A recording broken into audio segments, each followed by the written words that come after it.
میں ان کو ملا کے پڑھتا ہوں سب۔ دعا کے دوران آسمان کی طرف دیکھنا کیوں منع ہے؟ اور ساتھ یہ پوچھتی ہیں کہ اگر ہر وقت تسبیح کو دل چاہیے تو کیا دوپٹہ لینا ہر وقت ضروری ہے، یا سر پر نہ بھی ہو تو آپ تسبیح کر سکتے ہو؟ یہ وہ تینوں سوال اصل میں کوئی ایسے نہیں ہے کہ ایک دعا کے دوران آسمان کی طرف دیکھنا کیوں منع ہے، ایسا تو کوئی منع نہیں ہے۔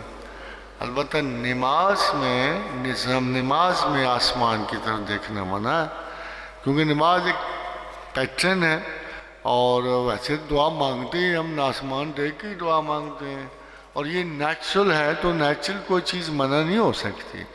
مگر نماز میں اگر ہم دعا پڑھتے ہوئے جیسے رب اجعلنی مقیم الصلاۃ آسمان دیکھ، تو اس سے نماز کا ڈیکرم ٹوٹتا ہے، اس لیے نماز میں تو آسمان دیکھنا منع ہے۔ ادروائز آپ 1000 مرتبہ آسمان دیکھو، اور 1000 مرتبہ دیکھو۔ آپ فرض کرو آپ کو اس کے یقینی ثبوت دے دو کہ شوال کا چاند چڑھا ہے، تو آپ شوال کا چاند دیکھ دو، آپ دعا مانگتے ہو، تو آسمان نہ دیکھو گے، نہ چاند نظر آئے گا، نہ دعا پڑھو گے تم۔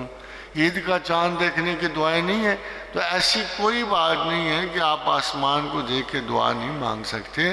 صرف ایسے مینرز میں جہاں ذرا احتیاط کی وجہ سے نماز ہے، جس میں بات کرنی ہے، ایک دوسرے کو چھیڑنا منع ہے، اور اسی طرح وہاں نظر اٹھانا آسمان کی طرف اس کو پروہیبٹ کیا گیا۔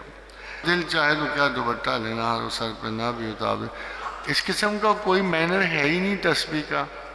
پھر آپ محفوظ بھی تو ہو سکتے ہو، یہ ضروری نہیں ہے، بلکہ گھروں میں بھی آپ کو اگر دوپٹہ ایک طرف رکھ دو تو اللہ نے تو نہیں منع کیا ایک عمر کے بعد، یا اس عمر سے پہلے اگر یہ کو آپ حرم میں ہو، یا آپ ان لوگوں میں ہیں جن میں آپ کو دوپٹہ اتارنے سے کوئی اللہ کا کوئی ایسا قانون مجروح نہیں ہوتا، تو دوپٹہ اتارنے سے تسبیح تو نہیں ہوتی، آپ چاہے رکھو یا نہ رکھو۔ تسبیح اپنے طور پہ ایک ایسا تعلق ہے جس پر اللہ نے بہت سارے بین اٹھا لیے ہیں، جیسے اس نے کہ فَاذْكُرُوا اللَّهَ قِيَامًا وَقُعُودًا عَلَىٰ جُنُوبِهِمْ، کھڑے بیٹھے کروٹوں کے بل۔ اب ظاہر ہے اگر میں کروٹوں کے بل دیکھوں تو آپ دوپٹہ کر کے تو کروٹوں کے بل نہیں سوتے ہو، کچھ نہ کچھ یہ نہ ہو گلے میں پھنسی جائے کہ دوپٹہ، تو آبویسلی اس وقت کو آپ ریلیکس ہو کے تسبیح پڑھتے ہو۔